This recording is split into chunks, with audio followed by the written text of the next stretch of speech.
अस्सलाम वालेकुम, मेरा नाम अमजद रज़ा है और आप देख रहे हैं टुकर online YouTube channel powered by बज़ मुस्तफ़ा एजुकेशन वेलफेयर सोसाइटी। और हमने एक नया लेक्चर एक नया कोर्स स्टार्ट किया है जिसका नाम है रिएक्ट जीएस। तो React JS is the most popular front end framework for a web application. तो व्हाट इज़ रिएक्ट? तो देखा जाए तो रिएक्ट आज के दौर में भी बहुत ज़्यादा इस्तेमाल में हो रहा है। 2020 का आपके सामने एक ये ग्राफ है जिसमें देखा जाए तो रिएक्ट सबसे टॉप पे है। तो इसके बाद जो आती है वो है व्यू सबसे यानी कि बॉटम पे है, और जो कि एंगुलर है जो कि मिड टर्म पे चल रही है, ना वो टॉप पे है ना वो बॉटम पे है, वो मिड टर्म पे चल रही है। रिएक्ट और व्यू और एंगुलर ये तीनों फ्रेमवर्क अलग अलग जावास्क्रिप्ट ही इसमें इस्तेमाल होती है।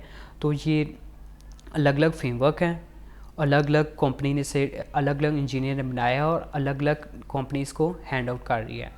तो देखा जाए तो रिएक्ट हमारे जो लेक्चर है वो रिएक्ट पे है। तो रिएक्ट क्या है? तो React is a open source JavaScript library that is used for binding user interface और specifically for a single page web application. इसमें ये फर्स्ट हमने जो पैराग्राफ पढ़ा है इसमें ये बताया जा रहा है कि रिएक्ट जो है वो web open source web application JavaScript library है जिसकी मदद से आप सिंगल पेज एप्लीकेशन बना सकते हैं। सिंगल पेज मिसाल के तौर पे अगर जिस तरह फेसबुक है वो एक सिंगल पेज है, जब आप उस पर लाइक कमेंट्स या शेयर करते हैं तो आपके सामने पॉपअप शो होते हैं या आपके उसी वक्त आपको रिस्पॉन्स मिलता है। तो इसका मतलब वो सिंगल पेज है, आप नेक्स्ट पेज पे नहीं रीलोड होते, तो इसका मतलब आप सिंगल पेज पे काम कर रहे हैं। तो इसके जो ऑनर हैं वो फेसबुक है। फेसबुक ने इसके इंजीनियर ने 2011 में इसको डेवलप किया था और फेसबुक इसको खुद इस्तेमाल में कर रही है। और 2012 में इंस्टाग्राम भी इस पे कन्वर्ट हो चुका है और बहुत सारे कंपनी इस पे कन्वर्ट हो चुकी हैं। तो अगर इसकी वैकेंसी देखी जाए तो हमने पीछे चार्ट में बताया तो 2020 में जिस तरह ये चार्ट है 2020 में भी इसका ग्राफ सबसे टॉप है। इसका मतलब यही है कि इसकी जो जॉब वैकेंसी है बहुत ज़्यादा रहती है। तो इसको सीखना as a web developer, as a front end web developer के लिए इसको सीखना बहुत ज़रूरी है, क्योंकि अगर आपको अच्छी अर्निंग करनी है तो रिएक्ट से बेटर कोई नहीं है। तो इसके बाद देखा जाए डेवलपर को इसको फैसिलिटी क्या मिलती है। React allow the developer to create a large web application that can change data without reloading the page. यानी कि रिएक्ट की मदद से आप डेवलपर जो होते हैं वो अपना डाटा डिस्प्ले करवा सकते हैं विदाउट रीलोडिंग योर पेज। उसके बाद देखा जाए तो इसका मेन पर्पस ऑफ रिएक्ट का ये है कि ये फास्ट है, स्केलेबल है, सिंपल है, it works only user interface in a web application.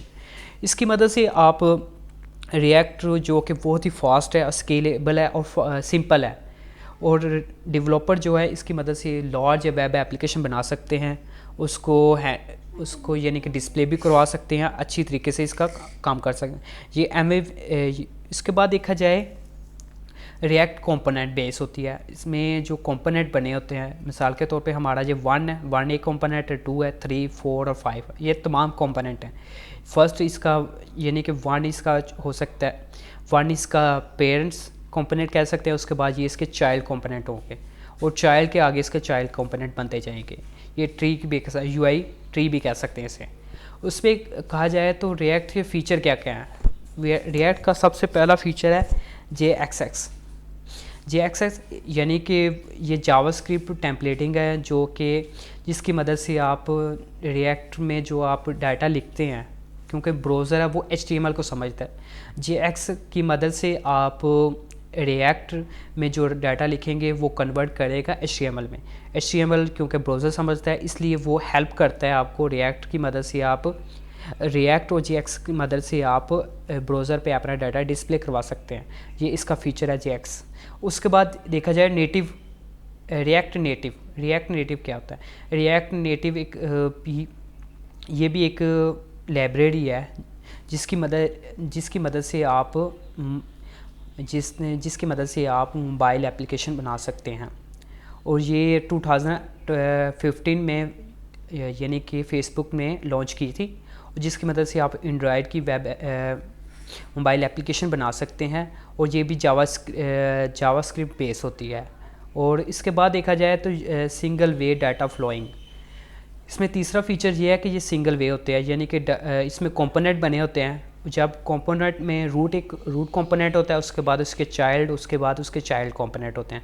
इसमें जो डाटा जाता है वो सिंगल वे फ्लोइंग में जाता है, यानी कि इसमें जो प्रॉपर्टी फ्लो डाउन होती है और एक्शन फ्लो अप होता है। और इसके बाद देखा जाए तो चौथा इसका फीचर ये है कि वर्चुअल डोम होता है, जिसका टोटल फॉर्म ये बनता है वर्चुअल डॉक्यूमेंट ऑब्जेक्ट मॉडल। यानी कि जब आप अपनी कोडिंग में चेंजिंग लाते हैं तो वो स्पेसिफिक, क्योंकि रिएक्ट जो है वो वर्चुअल डोम है, वो आपका जो कोड होता है एक वर्चुअल डोम में रखता है। तो आपने स्पेसिफिक जगह में जब चेंजिंग की होती है तो वो आपके जो आपने चेंजिंग किया वो वर्चुअल डोम के साथ मैचिंग करेगा, और जहाँ पे आपने चेंजिंग किया वही हिस्सा आपका चेंज होगा, बाकी दूसरा हिस्सा जो होगा वो एज इट इज रहेगा। जिसे आप कह सकते हैं वर्चुअल डोम एक कैशे मेमोरी की तरह काम करता है, जिसमें अगर आपने कहीं भी कुछ भी चेंजिंग किया है तो वो उसी हिस्से को चेंज करेगा, बाकी को उसी तरह एज इट इज रहने देगा, जिससे आपकी वेब एप्लीकेशन का जो पेज है वो ज़्यादा फास्ट होगा, ज़्यादा यानी कि एक्सेसिबिलिटी आपको प्रोवाइड करेगा। उसके बाद देखा जाए तो रिएक्ट हम क्यों इस्तेमाल करें, रिएक्ट क्योंकि एक सिंप्लिसिटी प्रोवाइड करता है, उसकी अप्रोच अच्छी है, जिसकी मदद से आप JSX की मदद से आप HTML और जावास्क्रिप्ट के साथ आप अपना ब्राउज़र में अपना डाटा डिस्प्ले करवा सकते हैं। उसके बाद इसको सीखना बहुत ही ईजी है, अगर आपको थोड़ा बहुत नॉलेज है HTML और CSS का। उसके बाद अगर आप इसको सीखना चाहते हैं रिएक्ट JS को आप सीख सकते हैं। उसके बाद देखा जाए तो नेटिव अप्रोच है, अगर आपने रिएक्ट JS सीखा है तो आप नेटिव की तरफ आ जाएं और आप अपना एक वेब एप्लीकेशन के साथ साथ आप एंड्रॉयड एप्लीकेशन भी बना सकते हैं। एज इट इट आप दो काम कर सकते हैं रिएक्ट JS के साथ। उसके बाद देखा जाए डाटा बाइंडिंग, तो इसमें डाटा बाइंडिंग की तरह काम करती है architecture flex control the flow of data components, यानी कि कंपोनेंट फर्स्ट रूट कंपोनेंट होता है, उसके बाद चाइल्ड कंपोनेंट, चाइल्ड के आगे चाइल्ड कंपोनेंट बनते जाते हैं वो, यानी कि आपका जो नेविगेशन बार है वो एक कंपोनेंट है। उसके बाद अगर आपने स्लाइडिंग लगाई है, जो कि एज इट ब्लॉगिंग में जो स्लाइडिंग होती है, स्लाइडिंग एक कंपोनेंट है।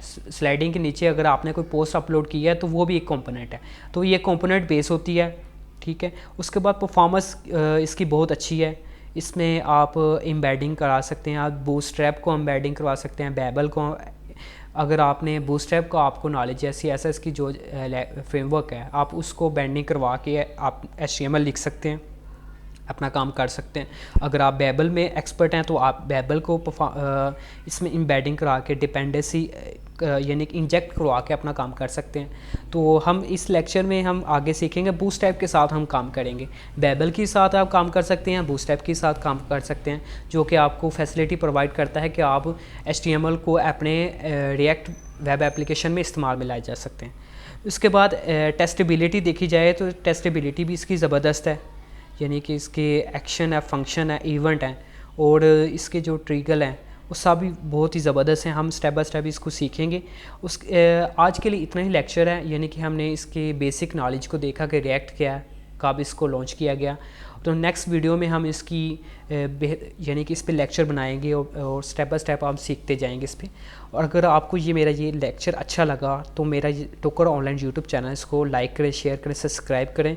मिलते हैं नेक्स्ट वीडियो में, तब तक के लिए अल्लाह हाफिज़।